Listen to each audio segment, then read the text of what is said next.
and welcome on in to its dangerous to go alone season 49. It has been a hot minute.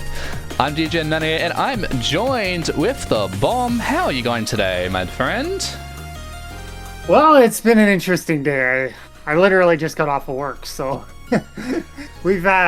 it's been a day. We're quite busy, so glad to just sit back, watch some Splatoon, and get to hang out with a bunch of people just watching some great games, hopefully. Hopefully. Well, we're getting straight into things here today. We're going straight into we're not starting off in Master Division today. We're going into just a little bit of warm into Power Division, which we're going to be seeing curved counterforce against Huge Hound. Well, on the side of Huge Hound, we do see the backline player, Kellium. I think the backline is going to be really important. We're not seeing a whole lot. We see Sovalis with the pencil, but Sherby playing that well string. I think that those are going to be two places you're going to want to see where anchors up. And then if one player is getting rushed a lot more than the other, we'll see how the match plays out, and we'll see if people continue to keep moving on. We do see, if anything strikes out to me, we do see a mini player on the side of Huge Hound with hashtag, so that might be quite interesting. Minis are quite maneuverable as we're about to get underway here with our next match. Here we go. It is round one. Keep in mind this. We're in preliminaries round 4. We're starting stream a little bit later today, but that is perfectly fine. That means we still get all the action is going to be coming on here as we dive into game number 1. Humpback Pump Track. This is typically a map where you're going to see a well string really be a really strong weapon here. You're going to see another thing. Buckets are really powerful here, but we're not seeing either team pull out their buckets in this case. Yeah, definitely a interesting decision to see how they've started off this first bit of gameplay, trying to work out how they want to get into things. And I am relearning how I stream things, and things aren't working. There we go. There's the button. We did see pretty quickly there, Curve Counterforce actually taking the Rainmaker and being able to pick it up, get that early move. But it looks like Huge Hound, with all their players still being up, they were able to shut down that push. The Crab coming out on the side of Huge Hound here as we continue to move forward. And they're going to probably break that first checkpoint here with Sovalis being that really strong player with that Crab right in front of everything. We are seeing the vacuum come out from Aztec here. Oh, getting canceled with a nice throw by that Burst Bomb from behind, as they're going to continue moving forward and break that first check and get it even further. Oh, definitely a lot of points onto the board there. That stretch, Humpback, Pump Jack, Rainmaker, it was one of the most Rainmaker maps to just go zoom, and they just pop that. That's going to give them that extra little bit of pain to go. And Hammer as well. That's 2 players down. They're going to get even more points and try and use the Rainmaker pedestal as a shield. Unfortunately, Aztec is going to take them out there as Curve Counterforce drops that Rainmaker and looks to get a little bit of a counter push going here. Yeah, and the counter push looks like it's in strong. We see the vacuum come out immediately by Aztec there. It's gonna, not quite, as it looks like they did get picked off. And now, all of a sudden, Huge Hound now taking the advantage again with them being up 4-3 in position players. Indeed, Curve Counterpush, though, they've got a lot to make up for as Huge Hound makes yet another push with the Rainmaker, looking to get even more points onto their score. 5 points remaining, and their 2 players down. So that means they're going to push up even further, try and get even more points onto their score. Sovalis just using the Rainmaker's explosion to really just make sure that area is locked down in their favor, as the T-Tech now the only one left alive. Jason holding for life's breath, but they cannot take it as Sovalis takes the Rainmaker, dunks it into game number 1 for Huge Hound. Yeah, Huge Hound was like that very first opening. They kind of got Curve Counterforce was able to get that initial push, but once the specials came in, once the team was able to push up, it seemed like Huge Hound was a lot more coordinated in what they wanted to do as a team, and it allowed them to continue this move forward. Whereas Curve Counterforce maybe weren't as coordinated with their specials, trying and make a hero play and pick off somebody instead of trying to use it maybe more in a way to block somebody away from a point or pick their fight even. Yeah, Huge Hound really got that aggression in that game down pat.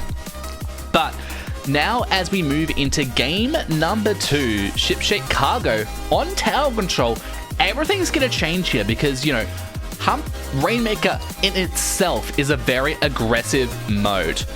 But, and especially on Humpback Pump Track, that is like, if you're going to go for aggressive modes, that's like the most aggressive stage to play on in the Rainmaker moves.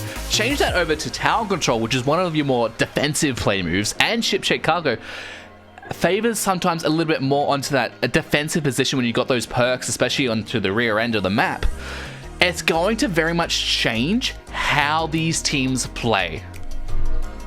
Yeah, I do expect more or less, like once you get to that aggressive position in Shipshape, like checkpoint 2, checkpoint 3 area, that you are going to be able to see more of that aggressive push because there's not much room between checkpoint 2 and the final goal. Whereas checkpoint 1 is kind of more further away. So if a team is going to struggle breaking that first checkpoint, we're going to see a lot more unique ways of diverting tactics and try and get that initial push off of, especially what seems to be a very counterintuitive map like Shipshape. Yes, everyone else, I did have the teams the wrong way around. Curve Counterforce actually took over game number 1 there. So unfortunately, a bit on that my part, but we are going to move over to game number 2 with the team set correctly and everything ready to go. All right. Whoops. Whoops. Hey, I haven't done this for you. Give me a little bit of a break, eh? I mean, it's been a period of time. A significant chunk of time. So we're all still trying to get in the swing of things. It's been a while since I've even commented myself, so we see with the strategy here, Huge Hound definitely just trying to split up a little bit more. Where they're trying to get that special off. We do see the crab immediately coming out. Counterforce is getting picked off early. That tank is going to be huge. They're going to try and get that first pick. Metskong not quite getting the pick there, as it now allows Huge Hound here, my apologies, to enable their push and try and get that position where they're going to try and hold that first checkpoint, whether it's Sherby on the Wellstring or Breaks on the NZAP. Breaks going down though to the forced play forward there with the shot. Ooh, Jason there. Jason trying to get the flank there, wasn't able to get it as Kong makes some movements, trying to take positions, trying to make some coverage and declare this area there. They want to try and get the push going. 70 points isn't a magnificent push at the start, so they've definitely got a bit of ability that makes a comeback, but the double onto Soberless and Breaks is going to set a tremendous impact for them. Yeah, 2 hits in 1 swing. That's not gonna end well. But it looks like, you know, the team's gonna recover well. The hammer's coming out. The Curve Counterforce does have their drinks out from the NZAP, but it doesn't look like it's gonna get anywhere. Is no team really able to push further out forward than that middle area yet. We do see as Sherby here is just trying to generate some pressure. They are getting 1 assist. It's still like 3v2. Oh, it's actually 2v3 right now. So as we continue moving forward, I'm getting pinged by my teammates for Gommel here. Skirmishes in the game and skirmishes in the real world from us on both sides of the mic as Callian got that pick and Huge Hound trying to just defend there, but the Curve Counterforce just getting those slow pushes on going. That try Zuka is going to get some picks there. 2 players down on both sides as they look at clearing checkpoint 1, trying to make another push. D's Nuts, another splat, but they get traded out instead. They are so close to clearing that checkpoint, but are they going to be able to? And it's just constant turf over that tower, and Huge Hound is going to be able to maintain that checkpoint. Yeah, and they're going to continue holding forward. You're going to see Solas getting a pick, holding up. Hopefully these nuts not getting anywhere with that push. The drinks do come out. There's one. The crab comes out. With it being on the with it being in the line of the tower, that drinks is going to go away quickly. It's going to enable the pencil to be able to pick up drinks faster, but we're going to see, I think this time they are going to break checkpoint. Curve Counterforce now being able to make those aggressive plays that they might not have been able to do at the earlier point of this game, but looks like Huge Hound able to hold that little bit of a checkpoint and able to stall out the Rainmaker, as we like to say. Or, I mean the tower, sorry, wrong mode. That's no problem at all. It is just all kinds of skirmish there. Players going down left, right, and center. Sovalis putting out yet another crab onto the field. I feel like I've only seen them in the crab tank today. They're not a splash player. They're a crab tank player from the amount of crab tanks they've been pulling out as they pull in to checkpoint number 2, the final checkpoint of this map, and they are looking to clear that Sherby.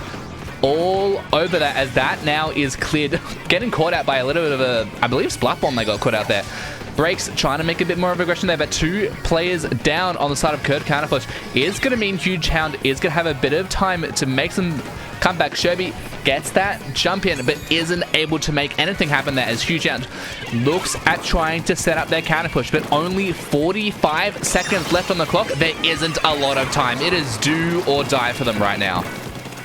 Now you saw the special come out from Jason, but we are seeing the Trizuka comes out, doesn't get the pick, but he's able to collect that afterwards with the hero shot. As we can see that once again the drinks come out from the Huge Hound's pencil there, Kaluuya, I believe the name. I can't pronounce that, but we're gonna continue on. Just once again the special pressure that Kirk Counterforce has been able to get. We do see the crap. We do see the Trizuka again causing problems. Oh, the trade there going on.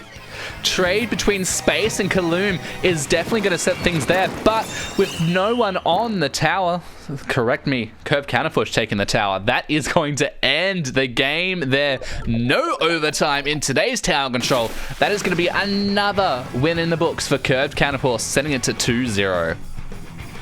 Yeah, and once again, we're seeing a difference in tactics between using the specials.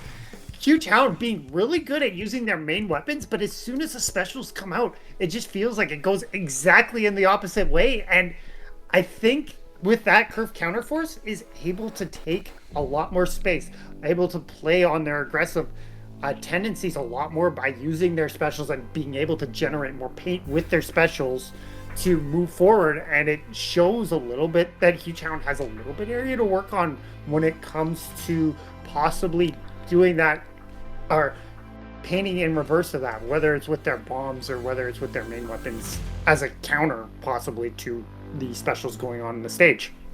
You know, Curve Counterpush is, you know, really living up to their names here. They've been getting so many, like they make their initial push, then Huge Hound makes their counter push, but Curved Counterforce then takes their counter push up to the next level, and like they just continue. They're just so aggressive. I've noticed, you know, Huge Hound, they're a bit more of a defensive. The Curved Counterpush just has so much aggression that they're pushing through every defense that Huge Hound can set up for them. And now, as we head into the final game, which is Umami on Clam Blitz, Huge Hound looking to get some Swiss points here. The set is already lined in the sand there for Curved Counterpush, but can Huge Hound maybe get some points to get onto their Swiss score? Yeah, and we're gonna see. Big thing about Umami is that middle point is very strong point to hold on for if you're a skirmisher or support. But if you're the anchor, you want to make sure you hold on to the dome areas. As we instantly see 2 go down on the side of Curve Counterforce. Huge Hound here, instantly trying to take a heavy advantage into the area, in the mid area. But it's Clam Blitz. You've got to generate those clams, and I just don't see the clam economy changing on the side of Huge Hound to the point where they're comfortable. The drinks are coming out. We do see Curve Counterforce instantly being able not only to push forward, but push forward with the clam, push forward with potential for a push. Oh, the hammer coming out, not getting anybody there, but being a strong deterrent for taking that dome. As we see once again, Curve Counterforce just being really annoying on their counter aggression when it comes to playing forward, as Huge Hound now having to play a little bit of defense in their own area. The Huge Hound, you know, they got that initial first aggression wave but weren't able to follow it up with a curve counter push. They sat back a little bit, got ready to push on up as a hammer comes out. Not going to find any picks there. But there's so many clams on the field right now. This could be an impressive push. But Kong stops them just there from getting that portion in. But with only one basket break in space, getting a little bit more clams on them, getting their score down to 68, but not a tremendous first push. Huge Hound manages to secure their defense, locks some positions up away from curve counter push, and now aiming to get something happen as Kong just jumps up in the air, avoids a little bit of damage, and somehow they're still alive, getting one splat. Can they get a second? What are they? That is something. Wow. That is aggressiveness of a Slayer and the movement of the decab on full display there. That was a, I don't know if that's a he or a her, sorry, but apologies. But that's really strong there. As you know, it's gonna be a really defensive play there to just even just to deter people from attacking you when you force 3 people to look back at your own base because there's somebody there, just being really annoying with and a cracking coming out from Jason there. But we do see that Curve Counterforce ignores and moves forward. The hammer coming out, just trying to create some pressure, and we do see the Clams economy. They're going to get at least one more score of a Clam. There's stuff on Dome for them to pick up as well. They're going to get those scored as well. And now we're seeing, okay, Jason picks up the Pity Clam. They're going to generate another one. So hopefully for Huge Hound, they're able to generate a little bit of a counter push now. Halfway through the match, and definitely not at wit's end there for Huge Hound. They've definitely still got opportunities left. So because how small of a map this is, you can easily get from the other side pretty quickly and get that counter push going. But Soberless trying to get it, but they do get that flat back. Kong takes the comeback, looking at maybe they really like getting up to into the opponent's space and making some damage there. They're getting that splat. Can they find more? They know they do get taken out by the wellstring of Shelby as they look at getting some other movements on happening. Jason's playing the glitter splatter shot and able to get the pick with the Kraken on the Sherby there, but it looks like they did take the lead with that insane push. Now Curve Counterforce already in the enemy base. They said once the goal scored, they moved in. It looks like they are going to get at least one. No, they missed the basket. That's insane. Missing at that point, you know, Huge Hound managed to take back the lead in that last push. One push managed to flip that script entirely. So now Curve Counterpush is on trying to get that aggressive. And what a splat onto Kong there with the crab. Crab melee splats under a rare occurrence to see. As Sovas looking to try and push on forward, gets the trade there. Breaks, picks up the Rainmaker, tries to go in and does burst the bubble. 2 players are the only ones left alive. Are they going to be able to get the lead? They need to get 2 more clams in. Breaks, trying to sneak on through. 1, 2, they get the lead by a hair's breadth. Yeah, now it's a power clam plus another 3 or another 5 clams, just even to tie. Yeah, just even to tie, but then they have to get 6 clams in order to win the game. Oh, right. Oh, but Jason with the Kraken is just trying to find some splats, trying to find something to happen there, but nothing is going to come out of that. Sherby picks up their power clam, ends the game right there. Yeah. Well, we saw it again, that Curve Counterforce heavy with the pain advantages here. Huge Hound struggling. Like, they got that early push, and then Counterforce just came in and said, you know what? This is our territory now. We've got the specials, we've got the players, and you can't really break our momentum. I mean, try as they might, Kong tried to get in and survived quite a few times while taking on 1 or 2 or 3 players, but the Huge Hound was not able to capitalize by picking off the other team skirmishers at the same time. You know, Sherby on Curve Counterpush, you know, you talk about people being anchor players. Sherby with that wellstring, It is rare to see a player just nail that anchor line position. They were always in a amazing position for their team, whether or not they were on the defense in that little plat area, just constantly lobbing those shots over, or when they're on the aggressive, then moving up to mid, just really solidifying their position there. Because obviously you can do amazing things as a front line, but especially when you got a well string, just constantly firing those exploding shots all over the map, it is hard to make a push with that constant pressure. Yeah. Another thing is too, when you get a lot of chip damage, you don't have to play a 5-2 or something with a lot of precision needed. You can survive a little bit more with having a little bit less of a precision weapon and more of a spray and pray weapon, as we were seeing the one player who was playing Hero Shot, because he didn't need to play that 5-2 because you had a lot of chip damage from your anchor. It's something that players don't often talk about, especially when it comes to that, but it is something that does, in this case, translate sometimes a lot better to painting and generating damage and causing problems for other teams to deal with. Another absolutely. Thing is, You go. Oh, go ahead. No, you go. Fine. There's just so much happening in these games. It is impossible to track every single little thing that happens.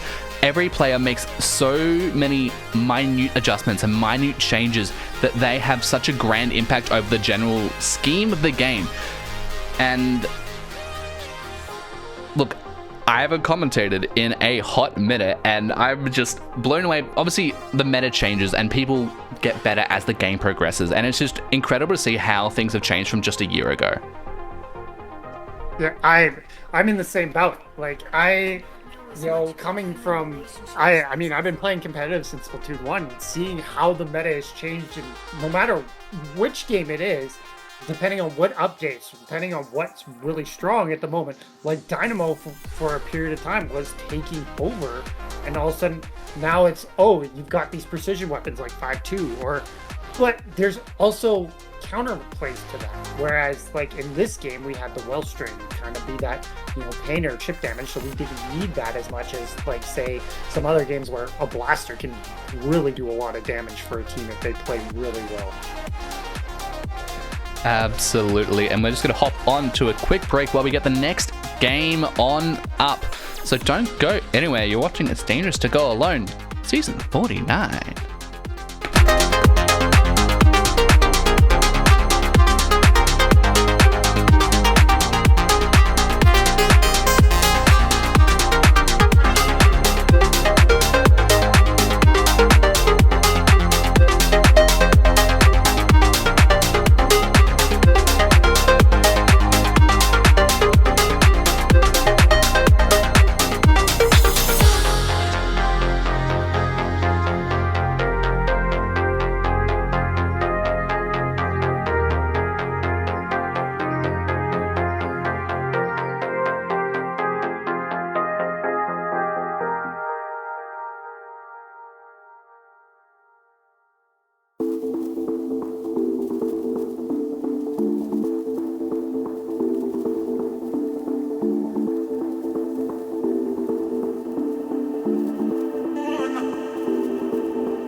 back with It's Dangerous to Go Alone. Now back into the Masters bracket.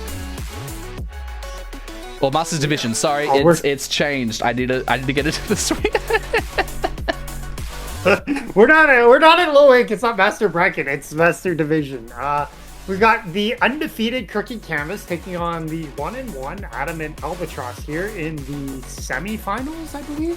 Yes, this is semi-finals of the Master Division, and I don't know why Crooked Canvas is showing 5 players. One of them is probably gone. That shouldn't happen. I don't know why that's happening. Well, I'll leave DJM to figure that out for a second. I'm not going to figure it out. We're just going to leave it. Okay, I've got to figure out who's who now. We got... Looks like on the side... Wow, we got a mixed bag here. Cranberry playing... Also, Cranberry and Carrot. Also, both of them have a pencil in their back pocket as well as kind of a precision weapon. Should be interesting to see what they've got in their back lines. Whereas Bolts looks like to be playing not the well string that we saw in the last game from, but a just a regular bow, which also can produce quite a bit of damage as we move into game 1 here at Scorch Gorge for Rainmaker. Indeed, and let's see what these two teams have to put up as we are diving into not game number 2. Let's see what they are going to pull out here. Yeah, we see Carbon coming out from Oss Ice and Bolts sticking it Inkline Tri-Stringer. As we... A little bit of technical difficulties. Yeah, I think that's appearing on both ends. That's it. Let me refresh the capture card because that is moving at a snail's pace on my end as well. All right. Ooh. Looks like early advantage there to Crooked Canvas though as we continue on and we're resetting the. Just hopefully getting more of a smooth picture for you guys here. That's not working. Oh, we love when things don't work. Yeah, it looks like Crooked Canvas instantly going on the short route. They changed their mind with the ramp route. Does look like they got shut down pretty quickly though. As we continue to see specials up, they all back fast thanks to the cooler. They advance courtesy of our Dooley's kit here. Looks like SM Galactic trying to find an open pick as both teams are 1-1 here.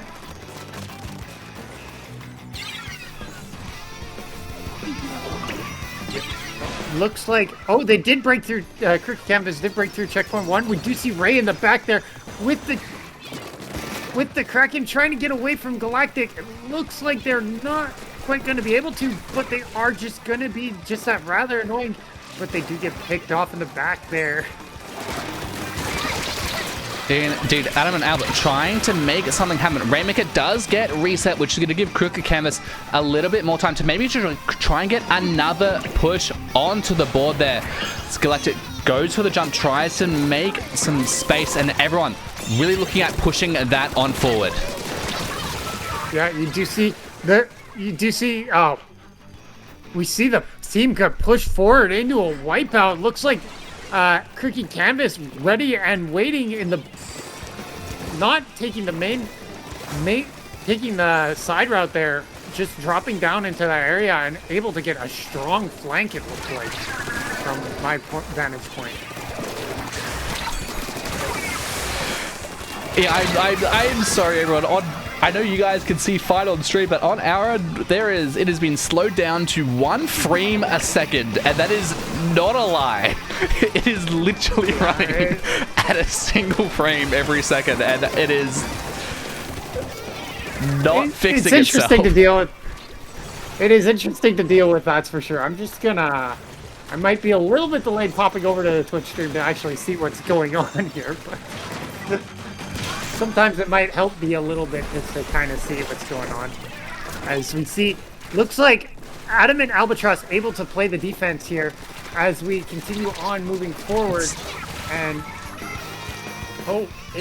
does look like Adamant not able to get the picks going through down.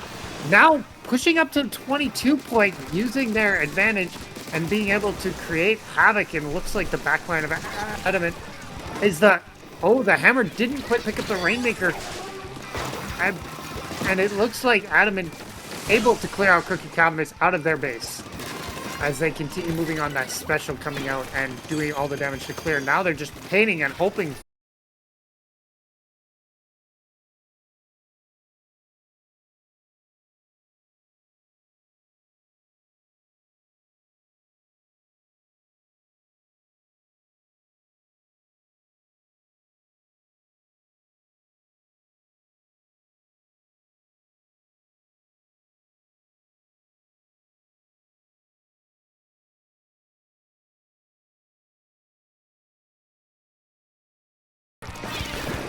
And we are back. It seemed like the only way to fix the problem was just a quick shutdown and boot back up. So now we're going to be back into the swing of things. I need to get the things open, so give us 2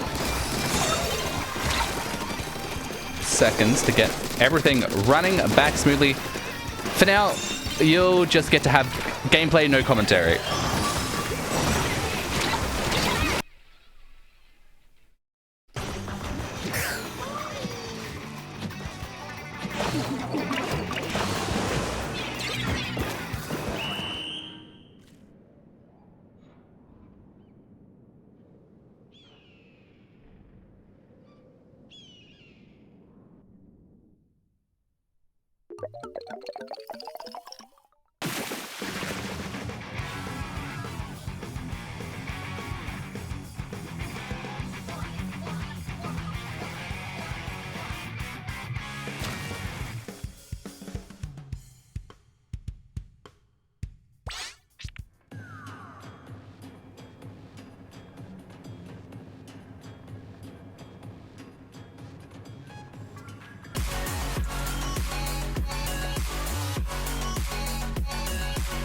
And we are back.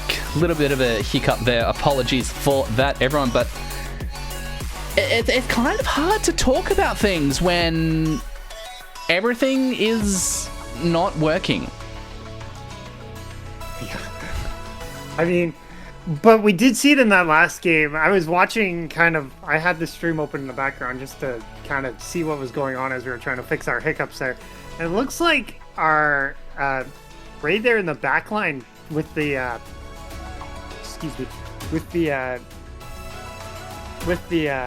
the Kraken Royale was able to cause a lot of problems for the back line as we move into our third game here. Adamant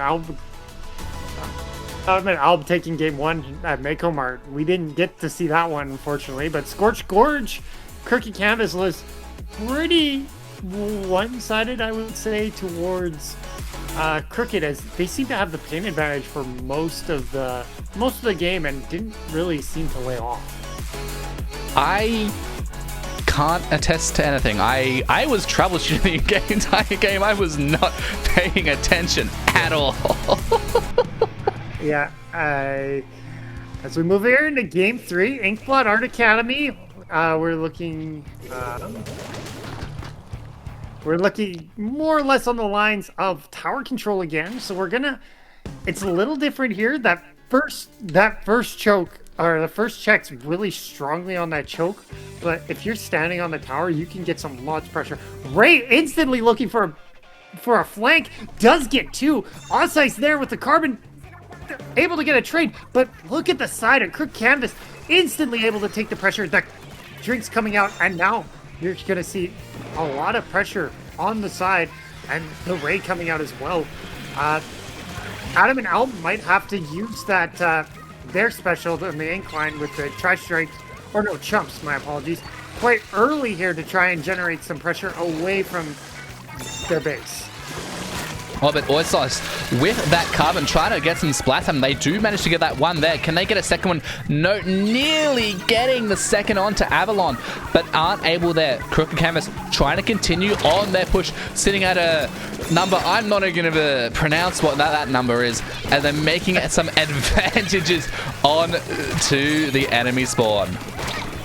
We say memes are a young kid's game, don't we? We see Galactic now forcing the crab, trying to force them off tower. They are going to get one pick. They're not able to get a second one. So it looks like as Offsides goes down there, they are going to get 2 picks. Now, if they want to, Cricket is going to be able to try and take advantage. SM Galactic going down. They are going to maybe get to the second checkpoint. They are a bit staggered from Crooked Canvas. It's a bit staggered, or staggering Adamant as they continue to push up into the base. Now, Adamant has to be very careful here and not let them into areas where they're going to take a lot of the pressure. The tri-strike's coming down. Now, it looks like the side of Adamant Albatross going to be able to create pressure as Avalon gets in the back and create pressure. Ray getting the jumps. Avalon being able to trade off there with the Nautilus there. But now Tin Can able to, with their back, with the brush there, able to generate some pressure.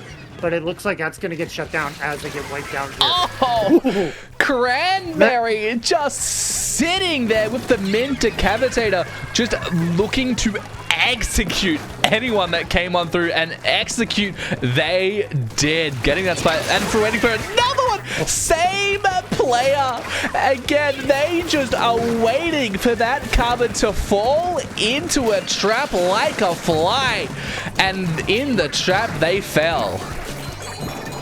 Do you see? I think Cranberry here is trying to defend a little bit of that beacon, let his teammates have a little bit of a safe jump spot. And if the carbon's pushing up, it is a one-shot versus a one-shot. So it's very tough. And Offside's finally able to pick off that beacon there. Yeah, also continue to move forward. And Offside's going for the back lines. Oh, getting one pick with a Trizuka. Able to hopefully. Oh, and Cranberry goes down right in the back line. Oh, not going to quite get the pick. And now Wipeout on the other side. So can Adamant be able to... Adamant able now to take their advantage and push up with Kirk Canvas now on the back foot as well. Avalon looking at the back line, though. Are they going to be able to get the pick? They do get the pick on the tower. Into the tower. The tower is still going to keep on moving, chugging towards... Elscythe is going to get taken out by the Octobrush as the Zipcaster comes out from them, getting behind enemy lines, getting some turf all around them. They're just trying to stay on the tower, trying to get the lead, but the lead remains in the favor of Crooked Canvas as they look to set up their defense. However, I will say Adamant out. That was an amazing counter push there. Getting clear of 2 of the checkpoints is going to set them up if they want to try and get another push going to take the lead for their favor. Yeah, we do see, once again, another one from Crooked Canvas. They're trying to take these 2v2 fights. Another one going down. Galactic finding it well, but both teams are receptive, and it's basically a tie game at that point. Now with Adamant trying to, on the back foot, they do have a special ready in the side of Chumps from the incline tri-stringer. Ray sitting in a flank position, just sharking, waiting for the opportunity to strike. Not able to get one, not going to be able to get 2. Both teams going 2 down and getting the trades there. Yeah, Offsides being versus Cranberry again. The only one left alive is going to definitely give Crooked Canvas some time to push up. Only 10 seconds left on the clock. Offside trying to just get up with the carbon, make some splats happen, but they could not escape the range, the swipes of the brush, and that is not going to be much long of an overtime. Even if they did hold that tower, that would have had to be a tremendous push from one side of the stage to the complete other as Crooked Canvas takes home game number 3. And a big thing for theirs is not bending but not breaking. You saw Adamant got that really good push there late in the game, but Crooked was able to withstand some of the pressure that, even with specials, even with all that. And then at the end, Adamant was singling themselves out, one at a time onto the tower, and that's not going to work very well, even in a team where players might not understand how they're playing all that well together and still trying to figure each other out. You can't, in theory, single yourself out on tower because it is it does move, and the other team is alerted to it moving. So all of a sudden, you're now pushing yourself back into a position where everybody kind of knows where you are, even without beacons or point sensors or anything of that like. 100%. And, you know, with that next victory there, that sets up Crooked Canvas for the match point here as they dive into Barnacle and Dime Clam Blitz. What do you think of this stage here? When I think of Barnacle and Dime, it's a very flat map. It does play a lot into your mid to long range weapons. For example, Hydras or your backline. The tri-string might the stringer might be at their advantage here, especially with the. But once again, I think if you have like something like even Wavebreaker, I think that really counters out your Crabin or your Chumps if Crooked is able to take advantage of that. Indeed, and now we start this game. Galactic trying to getting a very early crab, just going straight up to the side, making some havoc there. That is not something you generally see at the start of a game. A crab pushing you right back into your spawn, and that's going to allow Adamant out to get some early clan collections there. But in retaliation, out comes the Kraken straight for Galactic, making them having to run over the grates to keep themselves alive. But we did see, like, the biggest concern that you have if you do an early push like that, as SM Galactic with the score there, the biggest consequence you would have with crabbing that early is giving the enemy team paint. As we see Osice jumping out, looks like they're only going to get the one power climb in. Crooked Canvas now able to make that push in the enemy base. Looks like they have enough for a power climb. They do get the one power climb up. The drinks coming out, but Galactic there pushing the shield of the big bubbler. Ooh, Tin Can with the nice directs, now creating pressure on the backside. Avalon there protecting their teammate. Now we're going to see what if Crooked Canvas wants to take the points and make that play forward. Adamant constantly getting players down. That's going to really allow Tin Can to get up, push that power climb in, and now Crooked Canvas just needs to get one clam in to take the lead. But if everyone away, are they going to get that? They get the defense. Ray getting so close with the second power clam, but Galactic shutting them down.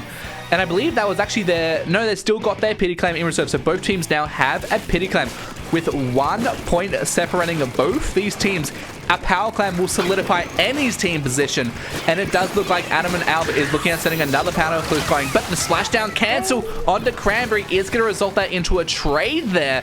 It's a bit of a neutral stance on the field. But look at the power clam, the clam collection on the side of Adamant Alba. They have a section of 11 clams. They are gearing up to make a push, but they need some more specials to get this going.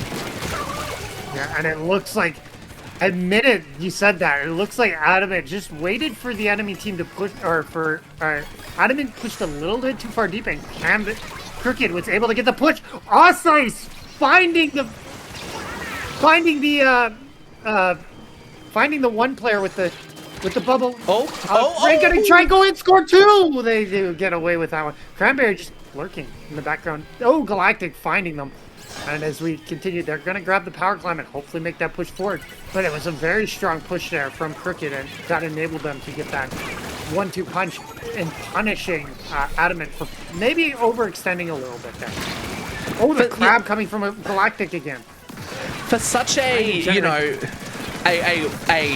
I don't even know what to call that push. A very, like, instantaneous push with not much founding behind it. Managing to get 2 power clams there really set themselves up for a good position. Avalon making yet another power clam there, looking to try and get some pushes ongoing. The brush does go down on their side, as well as Avalon down as well. That's going to now let Adamant Alba to try and push over to mid, get a little bit of pain control over there. All sides looking to make something happen with the carbon. Out comes the Trizuka, but no picks are going to be found on it. Locking the last shot, trying to get a little bit of something. But, ooh, the trade with just that little bit of extra range that carbon had there. But we did see one go down on the side. Another one goes to the side, down on the side of Crooked Canvas. So it looks as if Adamant's going to get the advantage there. Galactic going to score 1. Are they going to get another one? Cranberry gets... Oh, but in reverse, they actually scored another... in the reverse, that Crooked Canvas was able to get a flank. The Nautilus not being able to get out, and they're not quite going to be able to match the score that Crooked got on their second push there, as we see Adam and Alb not quite taking the lead there. But look how quickly Crooked Canvas went up and pushed straight into their base. Yeah, and now we see Tin Can scoring some more and actually breaking the penalty. They're not going to get anything more out of that push, unfortunately, just getting 3 points there towards there, but they are going to reduce their penalty down to 13 from, I believe it was like 26 or something.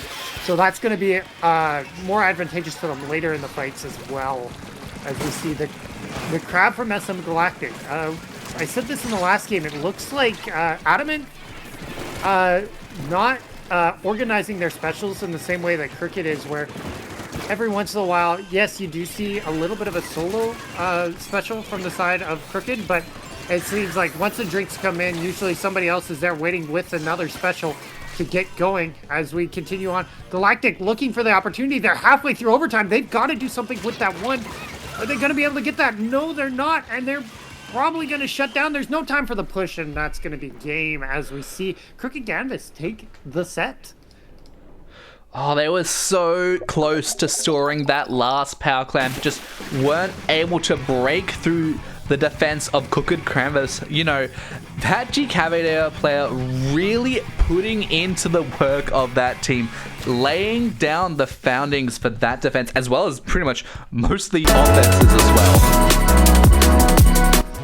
I mean, the one thing I did see is that jump in, and then the suction bomb ever so perfectly timed there to protect the jumper, so that way they wouldn't get splatted if somebody was a little too close to maybe say their jump spot trying to camp it. So they had to back away from that, and it allowed them to get that, enable that third push, which is really good team coordination from the side of Crooked Canvas. You caught me mid-water. I was taking a gulp of water and it's like I didn't spit the water out everywhere, destroy my microphone, you know, stuff like that. But no, I'm hot. I hope I don't. I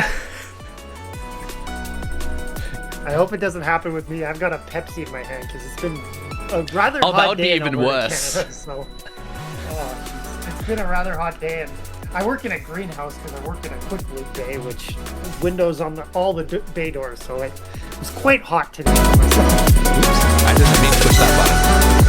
I need to have this. I am getting used to streaming tournaments again. I have not done it in a year. Obviously, you can see things have been breaking. We have been. It's just a lot of band-aids. Namely, I haven't had time to bring this up yet. But one of those band-aids is you noticing my mouth is just open and it's not closing. That is so the Bob can hear the game audio, because my audio, our system works off capturing when we speak on Discord, and my game audio is coming through my Discord microphone. So according to Discord, I'm just not stopping talking, so my mouth is just open and it's probably really dry. Yeah, I'd assume anyways. I mean, the fact that we're constantly going back and forth and allowing each other to talk it's kind of a nice break. As somebody who's run events and had to do solo commentary for said events, it's not exactly the easiest thing to do. Oh, solo commentary? And your throat gets very parched. Not easy at all. And it does look like we are getting the next game set on up, which well, we don't need to take a break. I just need to switch over I just need to have some settings enabled, and I need to find where these settings are. I have too many tabs open. That's the problem. So, Grand Finals soon. We change we change this. And the bomb, you can talk for a bit while I do some more bippity boppity boos. So it looks like both semifinals, both teams had some advantages. I'm going to cover a little bit. Looks like the other set with Decisive Donor, the other undefeated team in bracket, went 3-2 against Evil Echidna, the second place team in Crooked Canvas's bracket, as we move towards the final here of Mastery Bracket between Crooked Canvas and Decisive Donor. looks like on the side of Decisive Donor, we got Carl, not to be, he's a Canadian Trackmania legend, Carl Jr. Just have to shout out my other competitive game that I do play a little bit of. The Queen, being a Tetra's one trick, I see. We got the back line coming from Smiley Face there with a, looks like, I believe, either a pencil or an E-liter scoped. So changing perspectives, changing range, and being able to get the pick. Cyrene being a little bit of a menace here. I see a I forget what double bucket is all of a sudden. A vanilla bucket, a sloshing machine, having all the precision weapons. We got a sloshing machine and a blaster. Carl with some precision as well with the 5.2 and the 9.6. I expect them to see more of them on Splash and NZAP build this game, with Cyrene being kind of more of the midline player, as I would say, but both players do play NZAP, so we could see something there. And once again, we're seeing Ray, Avalon, Cranberry, and a Tin Can. Cranberry being really, that last game really showed out why their decap is something to be feared. Avalon playing Sploosh, and I see this as somebody who plays Sploosh in a non-competitive sense, and I really enjoy the Sploosh. Glad to see another Sploosh player out there, even if they're not playing it all the time. You're a Sploosh fan? Yeah, I'm a Sploosh man. I know quite a few Sploosh men out there. Shoutouts to Dio Lass as well. Well, thanks my good friends. Thanks for calling that out. Now let's take a look at what stages we will be playing on for the grand final. So we will be starting off with Scorch Gorge Rainmaker. You know, it's a bit more harder to get past that set first. I say first checkpoint like there's more than one checkpoint in Rainmaker. Yeah. We're going to break through that, and then we're going to return again to Ink Blot Art Academy on Tower Control. You know, true bread and butter staple there of the, you know, of Splatoon competitive. That has never changed in this game, as far as I'm aware. That's been bread and butter since version 1.0. Yeah. And then we move. I just realized this is very identical to what we just saw. and I did not catch that when I made this map list, because that was just bot generated, and it's like I'm looking at this and two of the map modes are repeating themselves, and it's like, oh, I think we're getting 2, 3, and 4 from the first from the semifinal are the matches of the final. That's 1, 2, and 3 of the final. So hopefully with each team having some experience and knowing where they're strong, where they're lacking, hopefully that comes into their advantage as well. We're going to see Mako Mart, Undertow as possibles, but we're going to start off with Scorch Gorge Rainmaker, which, as somebody who personally is not the biggest fan of Scorch Gorge because it's such a big map, but I'm less of a fan of Museum because it's Museum and Bluefin because they're much bigger maps. Scorch Gorge, you can create some pressure, and there are alternate ways to take the Rainmaker. There is 2 technically first checkpoints, whereas everybody usually takes the ramp side on right, but that left side, if you do get a wipeout, it is the quicker way to go if you have the run speed available to your Rainmaker carrier. Oh yeah, 100%. But you know, Scorch Gorge Rainmaker, more so than most Rainmaker maps, really depends on your team coordination because of how both directions are very, very easily controlled by the enemy team. It can really go any way, but if you want to push through it, you need to be in unison. You need to be a good team. And, you know, playing It's Dangerous to Go Alone, that is the true test. How well do you guys operate as a team? We see a little bit more of a 1-2-1 formation from Decisive, whereas Crooked's going kind of more in a 2-2. Some people are pushing left. Looks like Crooked Canvas got the early pop. They are going to try and take the Rainmaker. We do hear an early special from somebody. I believe it was a crab. Oh, a crab on the side of Decisive, and the Kraken coming out trying to cancel. Carl trying to stand, trying to get away, and oh, all of a sudden 2 going down for Decisive as we move forward. They're going to get the broken first checkpoint. Tin Can getting the pick, but at the same time, it's almost too late. Queen and Carl there going to break the checkpoint. The Trizuka coming down. And now Cyrene and Smiley Face there just going to try and stay alive and try and prevent the other team from really pushing forward and creating havoc in the back line. Oh, yeah, and Cyrene, you know, opting wisely to jump on out there. As the team looks at trying and getting a push ongoing, but they really need to get their mid covered. If they don't get mid covered, they're not going to have much happen there. And it's just trying to get some turf coverage. Oh, and we see the Kraken coming out again. Are they going to be able to find the players? The Kraken is coming out. They are going to not get stalled. The Rainmaker just doesn't quite make it there. And now we're seeing Crooked Canvas have their way on the map. And the strikes are coming out. Oh, Cyrene does take out one, but Ray getting the pick. The wait is close. They did take the lead, but just barely. 2-point difference between the two teams. Cyrene are they able to escape the Avalon push? Yes, they are, but it's 1-1. The Drake's coming out on the side of Decisive. Cyrene's going to take those and try and maybe make a push forward here, or just fight for paint. They do have the Trizuka ready. Ray shutting everything down there as the Rainmaker resets to mid. It is just everyone trying to make things happen. Trade happening over there as Rainmaker gets popped over for the favor of Decisive. Donut going to give them that little bit of extra turf over mid, but they need to break out, make something happen. But are they going to get taken? Oh, nearly getting taken out. They do get taken out by the Killer Whale. Oh man, that's been a while since I've heard of Killer Whale. I usually just call it 5.1 as a Tin Can getting the pick. They're moving forward.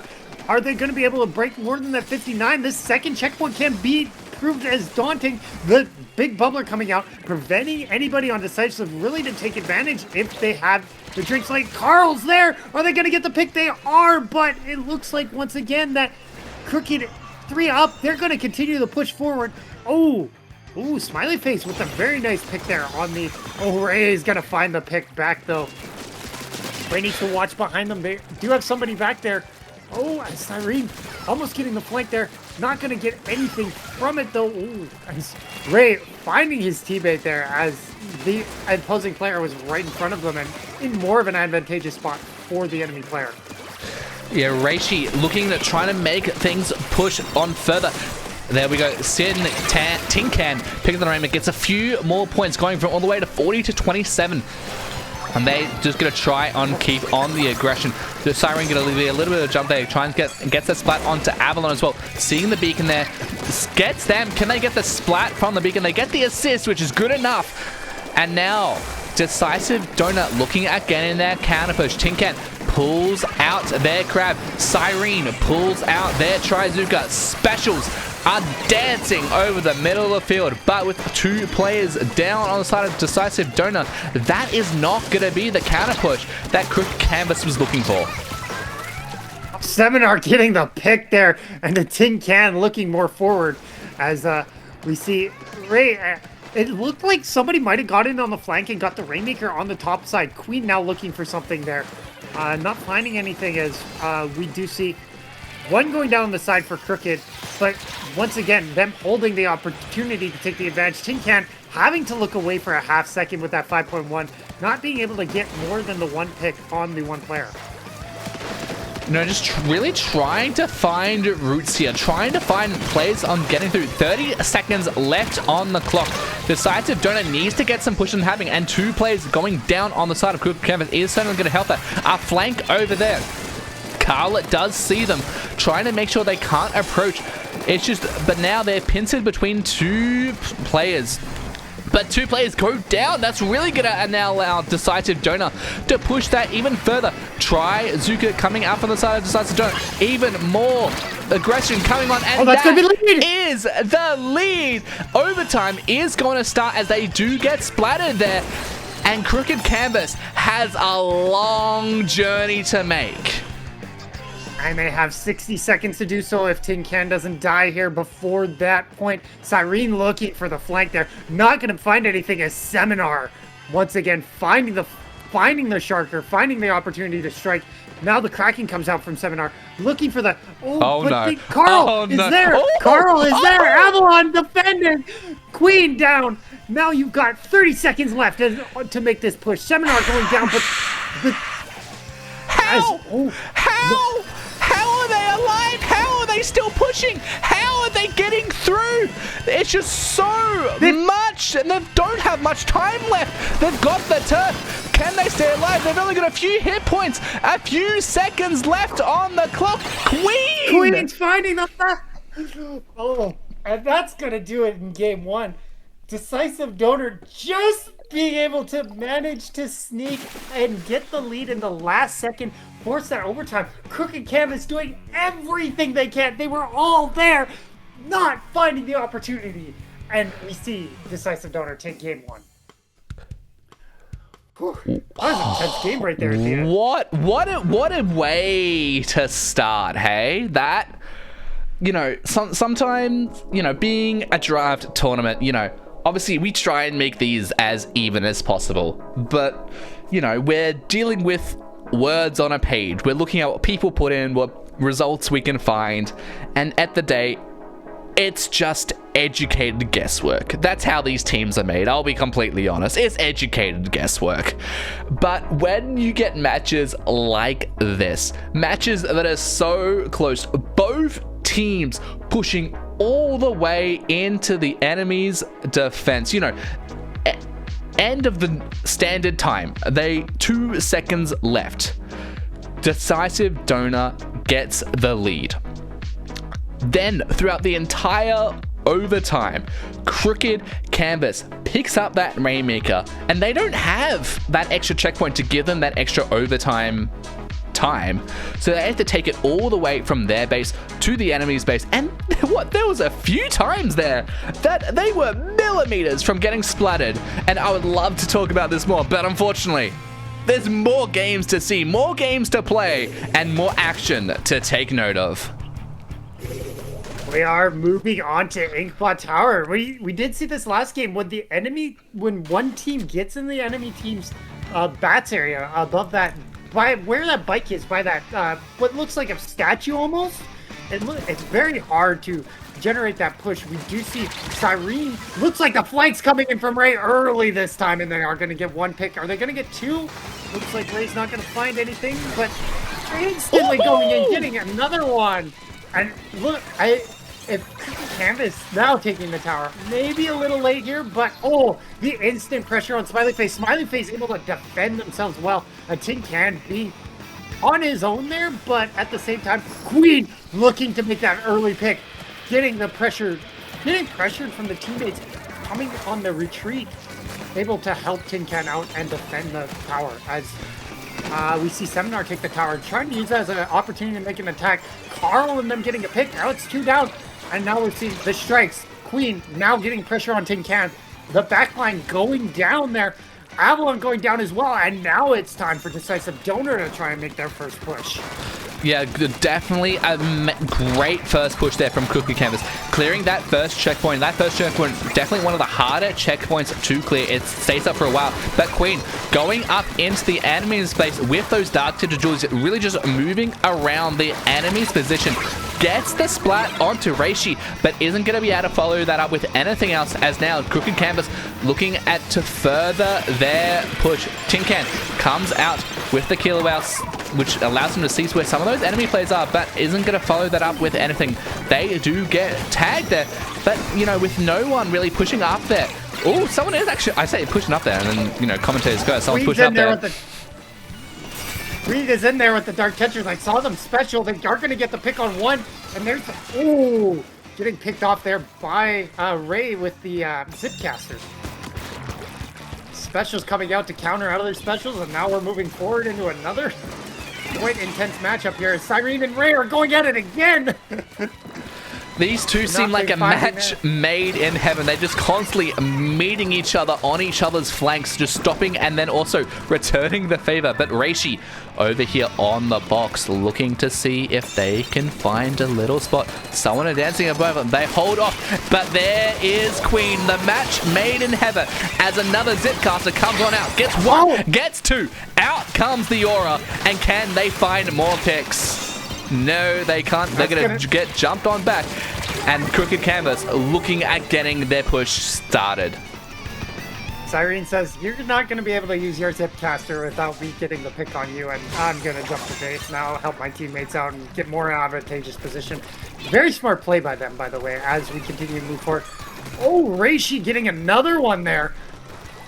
As we see Reishi just taking advantage of the stack, getting one. Queen being able to back off quite enough to get the pick on them. Seminar in a little bit of trouble. The Queen with the solo leaf slider there. Able to get the pick as well. Getting so much damage there, trying to make things happen. Getting up into the enemy base, make chaos. But, you know, with them just a few hit points away from getting splattered, that is wisely opt to jump on out, save their attack for another day, as yet another push comes on out. Reishi this time going down to Queen. As Crooked Canvas, again, they're just making constant pushes, constant aggressions, and they're always on that tower. Yeah, and we see Seminar trying to use what... Ooh, Reishi getting the pick, but trying to use the big bubbler, trying to generate the pressure away. Carl getting picked off there. The Zipcaster coming out. Oh, they ran out and get the worst time, and Queen's able to get the pick there instead of maybe getting a trade possible with the Zipcaster, with the pencil. There is just so both of these players on these teams, they love getting up into their opponent's faces and just going to enemy flag, because that's, if you want to make a push on this stage, that is what you have to do. You have to push ahead of the tower, be ready, and get some aggression going. Out comes the triple ink strikes as Carl hops onto the tower. Oh, but 3 players going down. That's really going to allow Decisive Donor now to get something. Seminar was just hiding there all along, shutting down the push. Queen is now on their own, getting picked off, canceling out the reach slider, and now the advantage flies on the back of Crooked Canvas again. What is happening here? There is so much chaos, so much energy, and they take the tower from just under their breath, and Crooked Canvas is going to take game number 2, setting the score 1 apiece. Man, this is what you want in finals. You want the 2 best teams going at it hand in fist, and that's what we're getting. I am quite enjoying even just like watching these 2 teams go back and forth. It's chaos. In the simplest terms, it's chaos. It's pain. It's Splatoon. It is Splatoon through and through. That does mean we are guaranteed Splat Zones on Mako Mart. But next up, again, we're returning to what we saw in the last set, Barnacle and Dime Clam Blitz. Now, we've already seen how well Crooked Canvas can play on this stage. But obviously, Decisive Donut, they also played, and I'm more likely than not, won on this stage in their last episode. So both teams very likely have won on this stage, and now they're coming together to play on this. How do you think this is going to turn out? We'll say in the game we watched with Crooked Canvas, the players who one of the players on the other team, Adamant and Alb, they did get that early crab off, but it did create some problems for them with paint later. So I wonder if Decisive Donor, even though they weren't maybe not able to watch the match, took that into maybe take that in consideration and not give Crooked Canvas that early paint, that early advantage to get an early special going, and maybe hopefully shutting. And we're gonna see maybe double decap, because Seminar have been playing decap very well in the last game. We're gonna have both teams have a very strong decap trying to get in the back line there and try and create havoc on the stacks of each team as we, try and create havoc. We're gonna see the blaster seems to be working very well. The rapid blaster, I believe is that the second or the third kit? I can't remember. The blue one, anyways. Doing very well as a backline there almost. Absolutely. And now let's dive on into game number 3, Crooked Canvas versus Decisive Donor. And we're not going to see too many comp changes out from the top. as we dive into yet another game, and I have a feeling we're going to see Carl's Quick Crab come out once again.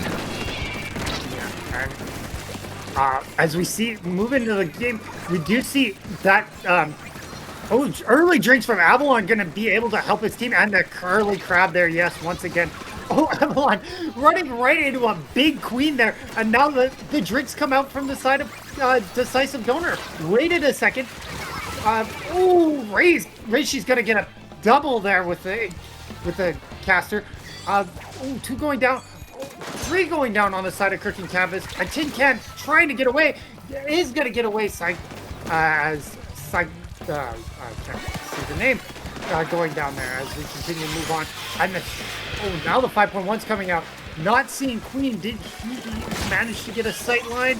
Oh, the Reef Slayer coming out. Seminar going to get picked off there. We do see the Zipcaster coming back. 2 clamps. They got the pressure. They've got the advantage. Are they going to be able to at least score 1, if not both of these Rainmakers? Yes, they are. They're still scoring down to 45. And Seminar being the last person up, just sitting back, waiting for his teammates to spawn, playing defense. The only way you should, especially in times like this. Carl and Seminar going. Seminar jumping out, saving their special. Now at 90. Now they have their big bubble on the ready. Reishi going in, not being able to find anything, getting picked off themselves. You do see Seminar, once again, them going down as well. Now they have no specials ready. Siren's going to be able to take that available now, as we see. Now we have the Reef Slider available from the BCAB. Queen now being able... Oh, Reishi going down as well. Now we see, are they going to be able to make their push? They've got one power clan up there, but they don't have too many other clans to follow it up with. They really need to gain some more clans if they want to get that counter push on Goblin, given how much of a push that Cookie Canvas got in their last season of pushing. The Queen looking at trying to find some more splats with their Julies there. Have a Tin Can with the Rapid Blaster is trying to pick them off, but no, Queen manages to close the distance, get the splat, but Avalon then returning the favor there, getting them on out as they bring the Anzap straight into the enemy's spawn.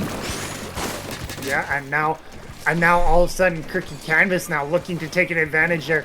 They did get that early paint, they did get the early special, and now Tin Can, the specials are ready on the side of Crooked Canvas. They launch 1, they launch 2, they launch 3 with the drinks, and now it looks like the push didn't go to plan, and now everybody's kind of backed off. Tin Can now playing defense for his team, or their team. Sorry.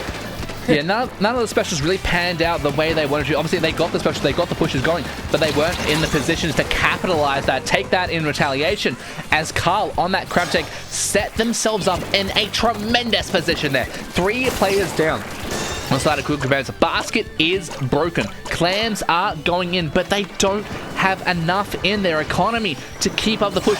Queen with that Reef Slider pushing up so hard as another power clam goes in, and that is going to be a lead swap by his hair's breadth as Carl gets a few more clams in. Smiley Face goes on the back, brings a few more clams in, going all the way down to 24. More clams going in. 15 points are remaining there. Queen getting a few more clams there is going to try and make something happen, but Reishi takes them out. But what a tremendous push there from Decisive Donor, getting themselves all the way down to 15 points remaining. It didn't look like much, but that paint advantage early, and Queen being a menace with these Tetra Dualies. Just really tough to defend against. Queen going down early, though. Tin Can using the 5.1, putting a fair amount of damage on the side of Decisive Donor, and Decisive Donor going 2 down, and now it might be time for Crooked Canvas to make a counter push here. Queen looking to get the pick. They do get the pick on Tin Can. They were a little bit aggressive there, and Reishi and Avalon are now having to play a little bit of offensive defense here. Yeah, Reishi looking to find that splat. They do get that splat onto Cal. Pick out the Zipcaster, but not going to find anything. Smiley Face is going to get that second splat onto Seminar. Now, with that Snipe Rider just really using that to get that paint, making sure that Crooked Canvas can't make their push. All Decisive Donor needs to do is hold for another 22 more seconds and the game will be theirs. Overtime begins. There is a power clam in possession of Crooked Canvas, but it's going to despawn. Yeah. It looked like once they got the power clam, they just said, you know what? Let's hold it here. We don't need to push into their territory. We just need to protect their pity clam from them grabbing it, and it'll end overtime just as fast as us rushing there. And that's exactly what happened at the end of that game. But at the same time, Decisive Donor, that one push as compared to the 2 pushes from Crooked, they seem to be able to hold territory a lot better than Crooked did. And it seemed like the advantage that Decisive Donor had with their main weapons and getting those early picks and being able to push the enemy team back and not being able to be nearly as far up, but still hold and maintain in territory advantage really played into their hands. And they managed to cause a lot of problems for Crooked. And going into Mako, that's still going to be huge, especially in splat zones here. Yeah, how Decisive Donor really took that last game is from that lockout, that one singular push, just sending the entire team away. And, the positions they set themselves up in that Barnacle and Dime game, completely transferable to Mako Mud. They locked them out. They were not in the center of the stage where that zone is. I 100% think Decisive Donor could take the exact same strategy they brought to Clan Blitz and now bring it over into splat zones. I think it's going to be huge as we see now, if I'm Crooked Canvas, do I make a change? Do I try something new? Seminar moving, and we do see a Dynamo coming out on the side. And a Wiper. So they are changing it up. So Ray and Tin Can staying on the same weapons, but we do see Wiper and Pavlon. We do see a little bit of a change from play. We're seeing a little bit more backline on the side of Crooked Canvas. They're going to play a little bit more safe. They are going to take the early advantage here. One going down on the side. Avalon in a little bit of trouble. Queen and as we see them going down to both. And the drinks are out once again. And now Queen and Smiley Face now taking a very strong step up on the right pedestal there as well. And we see the Dynamo trying to generate paint. They're going down as well. Seminar just sharking there, waiting for maybe an opportunity to strike. Just waiting. Not finding anything yet. So is Queen. So is both players as Sharking, making stuff happen. Out comes the Reef Slider and a splat straight to the face on that. They're not going to find more picks there as Tin Can takes them on out with that Reef Slider. And now they're really looking at trying to flip the zone back into their favor.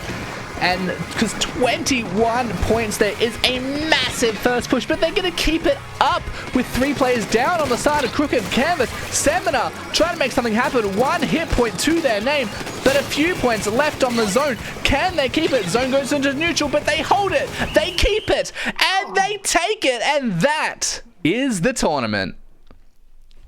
Yeah, and we saw in that game, Decisive Donor being able to hold an aggressive position. It wasn't much less holding a decisive position. Well, and their names, they were decisively donoring the sharking Seminar. Seminar, they couldn't do much because they didn't have the teammate pressure. They didn't have the team pressure with them, and they just kind of got stuck in no man's land for 10, 15 seconds. We were saying it at the beginning of that last game, how, well, due to that lockout on Barnacle and Dime, how adaptable that was to make them splat zones. And oh boy, were those skills transferable. Yeah, I will say, the one biggest thing about Mako Mark splat zones is you need to make sure you protect those. You need to make sure you protect those stacks. And unfortunately, on the side of Crooked Canvas, they got the early advantage on the stacks. The Decisive got the early advantage on the stacks, and they just couldn't recover from that because Queen was in there the whole time. I don't think anybody could deal with Queen. Queen was up in their faces doing so much havoc. You saw how they were with that reef slider at the end, getting that extra spec, because that wasn't just a matter of getting the splat. That was a matter of causing havoc, causing damage, and causing chaos. Just diversing the entire team and just making them having to rethink their entire game plan. Rethinking your entire game plan. They did try something to change. They did switch up. Seminar switched to a wiper, and Avalon went to a more traditional mid backline in the sense of that Dynamo. Unfortunately, it didn't work.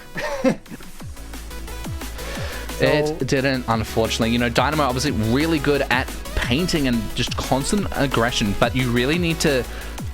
It needs to get into a position that Dynamo can use, and if you just get locked out, unfortunately, that's just the best way to stop a Dynamo, is that it outplace it, make sure it can't do anything, and make use of the space that the Dynamo can provide. It's the best way to lock it out. And Decisive Donor, they took all that they learned from the last games and they applied it here and used it masterfully.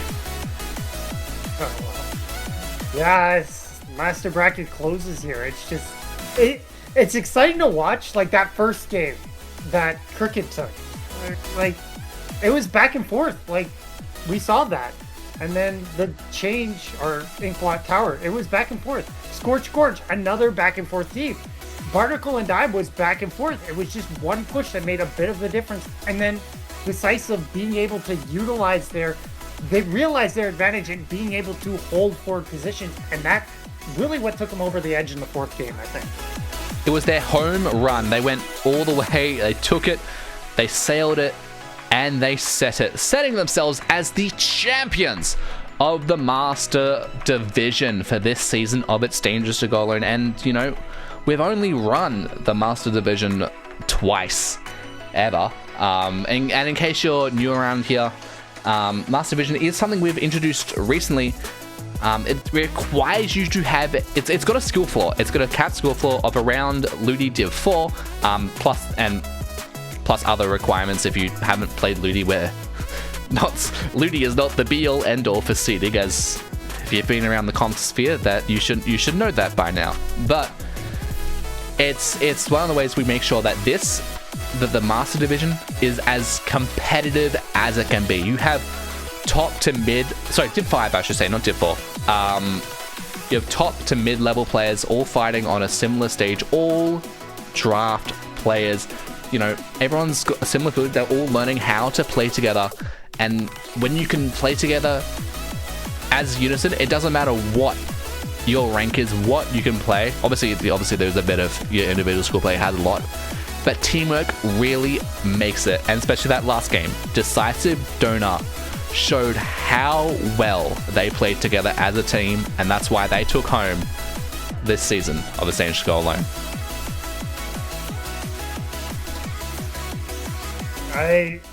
I couldn't think of a better way to end, honestly. Like, with how... A game 5, that could have been a better way. It could have been a better way, yes. But with how you saw the team develop and realize their potential, moving, like, the Scorch Gorge game was back and forth. They didn't get the same advantage. And all of a sudden, you saw that Inkblot game. They really started to work better as a team. And then all of a sudden, Barnacle and Dime, that Climb Blitz game, they clicked. You could tell the instant they clicked as a team, and all of a sudden, now you have Queen being in and going alone and saying, "Okay, I'm going to be the one going in on the flank. Everybody else, get behind me, and I'm going to make sure that my teammates know I'm going to be there for them. Yeah, and I'm going to make the plays for them." 100%. And with that, that is going to wrap up this season of It's Dangerous to Go Alone. However, this is It's Dangerous to Go Alone 49. Yeah. Bomb. What does 49? What comes after that? I don't know. It's the half-century mark, whatever that is. That's right. Maybe Next 50? I don't know. 50?